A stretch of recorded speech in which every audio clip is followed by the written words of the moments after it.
What's up everybody, my name's Adam and welcome to Jamsville.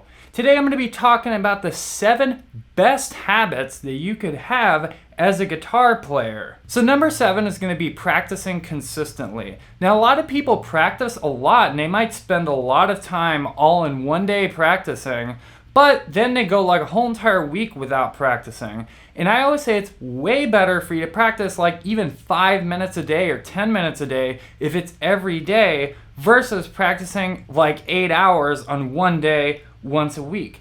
It's actually less total time. If you practice 10 minutes a day, 7 days a week, that's 70 total minutes. It's just a little bit over an hour versus like 8 hours on one day and not practicing. You'll actually get way better at guitar with way less time practicing. When you practice every day just a little bit like that, it makes sure that every single day you are actually getting a little teeny tiny bit better at guitar. And one extra tip that I'll throw in there is that you should keep a simple log of your practice, like with the tempos that you're working exercises at, just a little bit to keep track of whether or not you actually are improving day to day and you're not just doing the same things over and over and over again. Number 6 is ear training. Having a good ear is one of the most valuable skills that you can have as a guitarist, especially a guitarist who's improvising solos. Having a great ear allows you to learn songs quickly without needing tabs or sheet music, and just by hearing them, you can learn songs right on the spot on a gig or a jam session.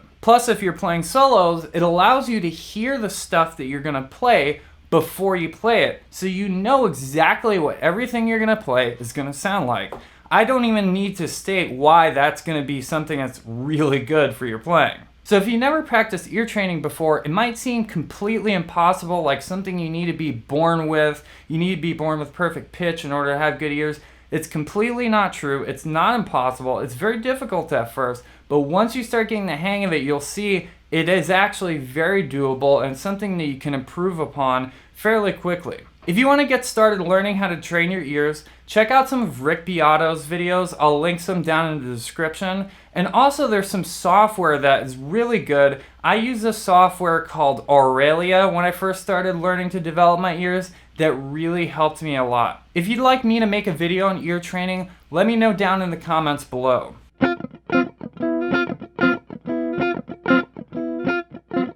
Number 5 is focusing on your touch and dynamics. Now a lot of the guitar players who I see, and this is something that I've certainly suffered from, are playing too hard and they're also just playing at the same dynamic level all the time. So a simple and quick way to fix this is to practice playing through the entire dynamic range that's possible. So practicing from the softest possible volume to the loudest possible volume that you can play at.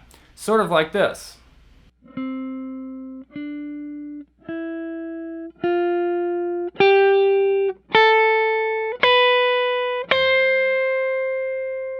So just incorporating better dynamics into your playing is going to make every single thing that you already know how to play sound way better. Right there is just playing a boring old C major scale, and it's made it sound a little more unpredictable when you have the super loud notes and the super soft notes. Number 4 is going to be to know your fretboard inside and out. Guitarists are pretty much the only instrumentalists that can actually get away with learning the instrument for a very long time and not even know what notes they're playing for some reason. You never see like piano players or saxophone players having this same problem.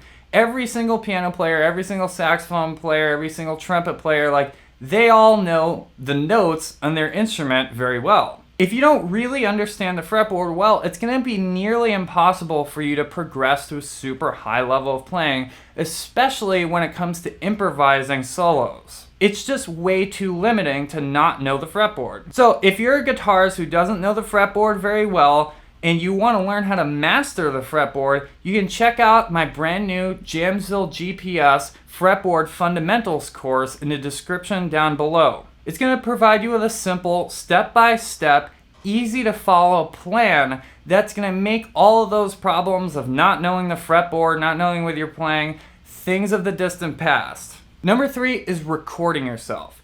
If you record yourself every single time you practice, it's gonna make your practicing so much more efficient, and it's gonna make you so much of a better player. Pretty much everybody nowadays has a phone that allows you to record yourself. You don't need to use super high quality microphones or anything like that. You just need to be able to hear what you sound like while you're not playing and just listen to yourself. When you're playing, you might think you know what you sound like, but you really don't know exactly what you sound like unless you record yourself and you take a step back and listen to that recording of yourself. It's sort of like when you record yourself talking. The first few times you listen to that recording of yourself talking, you think, wow, that's not what I thought I sounded like. That's not what I sound like when I hear myself talking. But as you record yourself more and more and listen to it again and again, you start to understand what you really sound like. You're gonna notice things about your playing when you listen to those recordings that are literally impossible for you to possibly notice while you're playing, because you're just spending too much mental energy actually focusing on playing the instrument.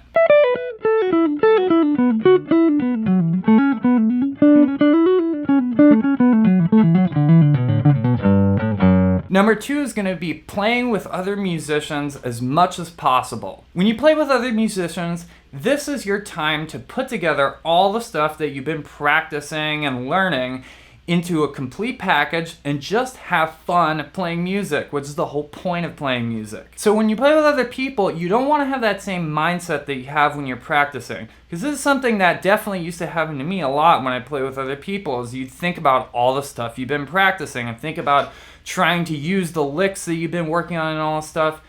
Don't do that. There has to be a delineation between when you're practicing and when you're playing. And when you're playing, that's the time to just kind of accept who you are as a musician and try to do the best you can with what you have. Also, if you're playing with other musicians who are way better than you, it's gonna motivate you so much to practice, to get on their level, and you're gonna learn so many things that there's no possible way that you could ever learn by yourself in the practice room.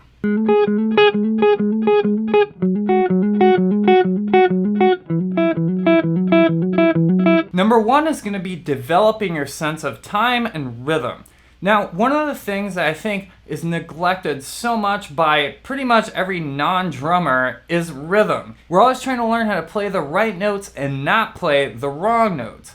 But I think that we should be much more worried about playing wrong and bad rhythms. Start thinking of the notes on guitar like drums. Each note is a different drum on a drum set, except there's just way more notes on a guitar than there are drums on a drum set.